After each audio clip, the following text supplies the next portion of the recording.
Welcome to the Geek Easy, fellow geeks. Let's open a beverage of your choice. Because today is Friday, so that means it's time for another episode of Frightful Fridays. Now, I was going to review a movie that I just got done watching about an hour and a half ago. I thought I'd, sit back and think about it for a second. Then I realized that I completely forgot the name of the movie and I couldn't find it.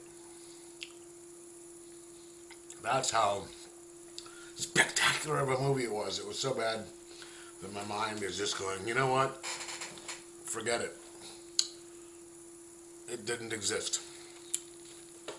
So, what I'm going to do is I just saw another movie a little earlier this week. I think it was like yesterday, the day before. Sinners. It just came out on the 18th, I think it was.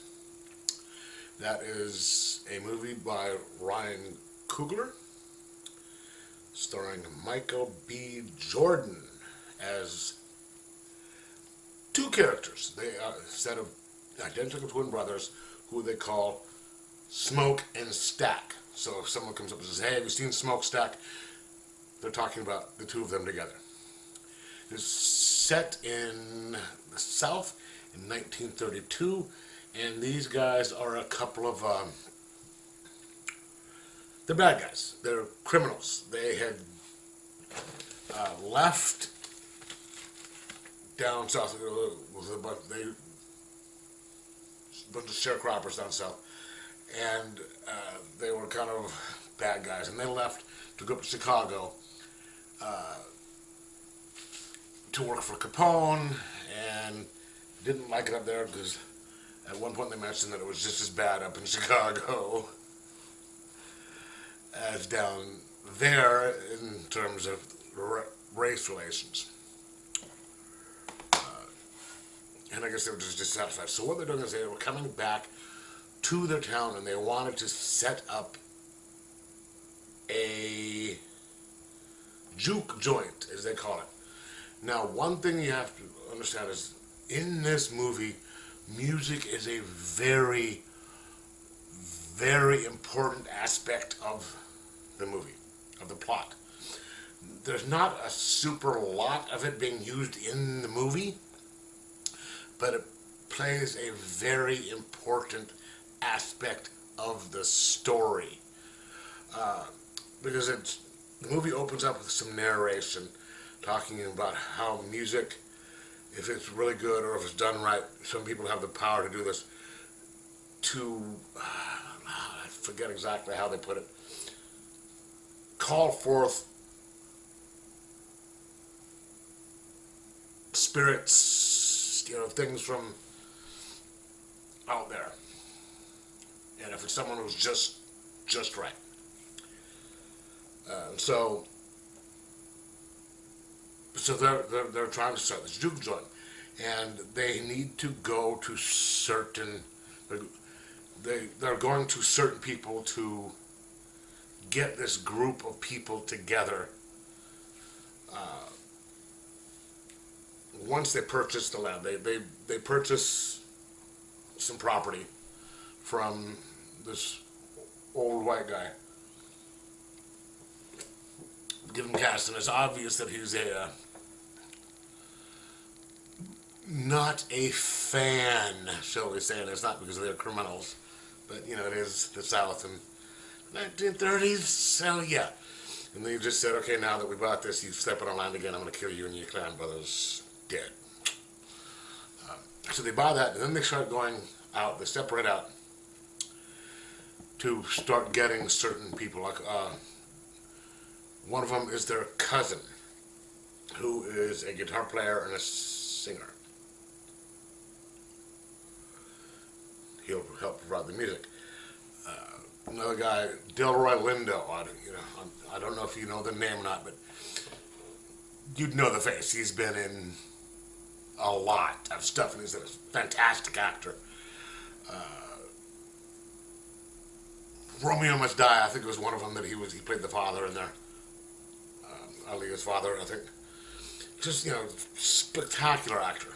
Uh, he plays a blues musician in there. You've got Haley Seinfeld, who plays a character. So they're getting all these people together to try and get this, because they want to start that juke joint up that night and start making some money on it.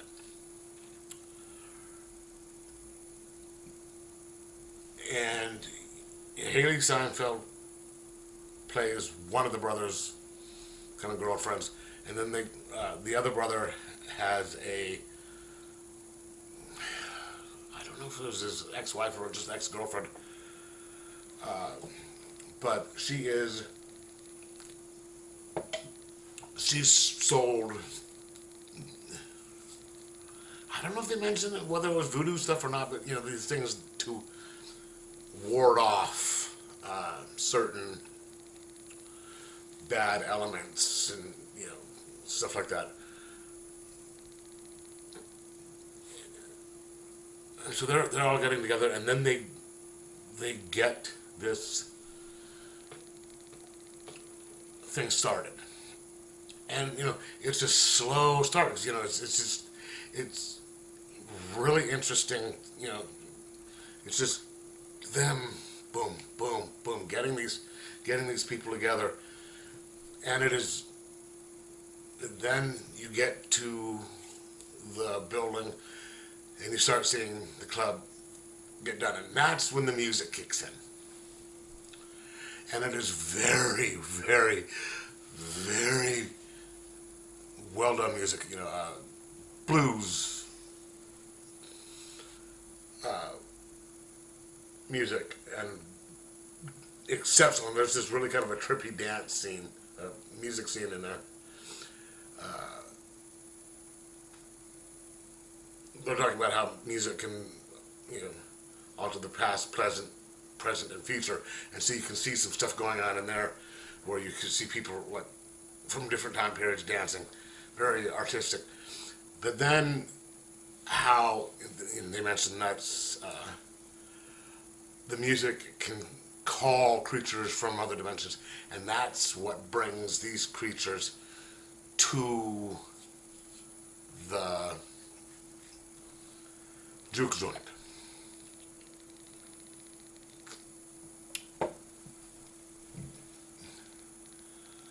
And my God, this is,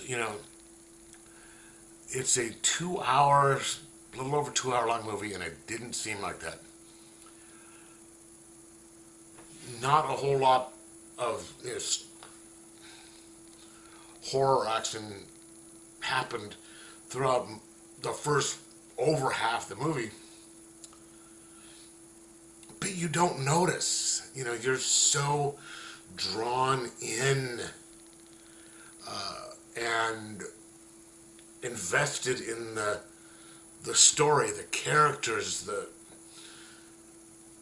just the beautiful scenery, the music, just everything that's going on. It's so captivating and so well done, and it's so interesting that you're just like, oh wait, yeah, and then once it starts, you're like, holy cow, this is supposed to be a horror movie.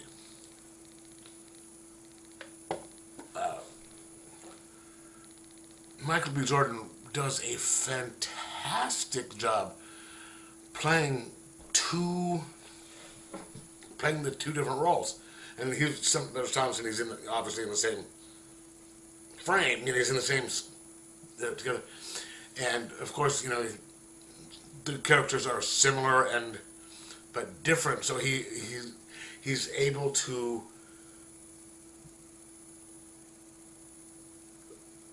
subtly make a distinction between each character and still do just this kind of a nuanced job on that. And Haley Seinfeld does a good job, really good job with her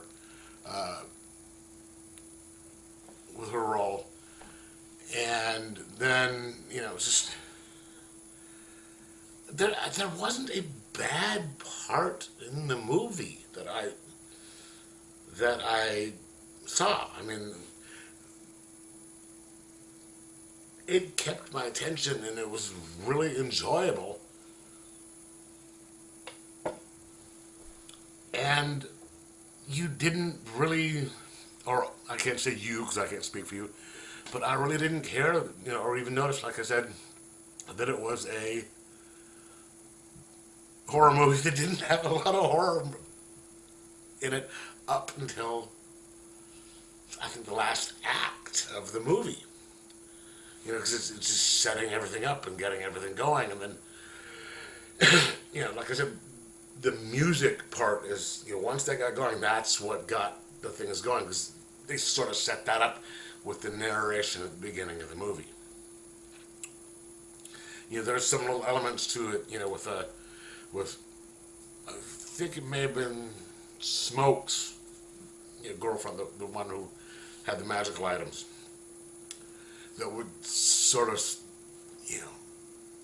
laid some of the seeds, got that part started later on in the movie, her warning and stuff like that. But,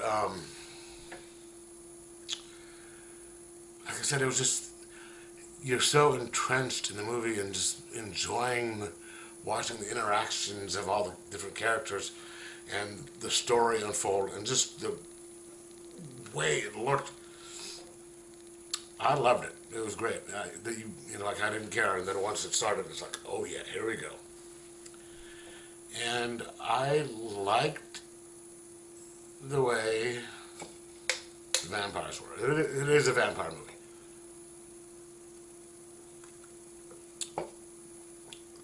And it was, they didn't overdo, everything. They didn't underdo it. It was just played just perfectly throughout the movie. And I really can't find anything bad to say about it. I'm going to give it, I'm really hesitant to just give it a 5 out of 5 because I don't like really giving perfect scores, but sure, why not? 5 out of 5. Because it was a really good movie. Very well done. And enjoyable. And I know we'll recommend it. I'm going to actually get it on 4K when it comes out. So, if you haven't seen it, I recommend you do, because it is a great movie. And you will like it. But anyway, let me know in the comments below if you've seen it, what you thought of it. And like, subscribe, possibly share, and most of all, enjoy your horror movies.